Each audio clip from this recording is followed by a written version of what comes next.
Into fa na menko pedua se na ho na kanemon penny John ejekonkofo no na busia ewo ne me Kasee AKATSI ato ani nti yedi ho na wotweda ne ho kani papa bi Teresa abakofo ato na na monsie do ne wokọ ho no mu a ani hokra chiri ne bencheye obia ba ho bi de ne ya konsam nso emma ma menko daache hene na yaw asante na yede no baba na mum yenkohwe nsem ahodo a ekoso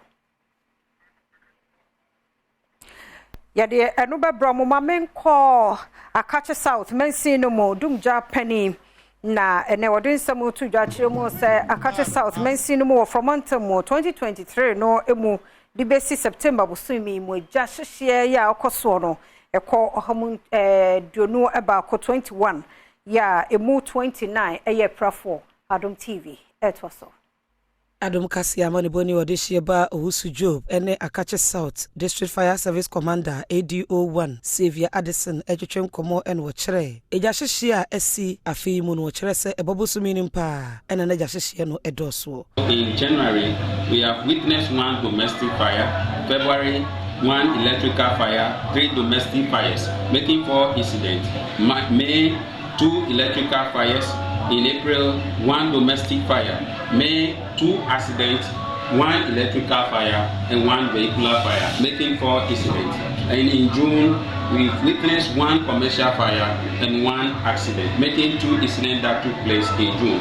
And in July and August, we haven't recorded any case. And in September is the highest case we have recorded so far. So in September, we've recorded 6 accidents, 1 electrical fire, and 1 rescue. So in total, we've had 21 incidents and 29 casualties so far from 1st, 2nd, and 3rd. And what you watch the Korea Poti Edija Shishi ba mention anymore. Of us, Akonya is so etu ne manfofo.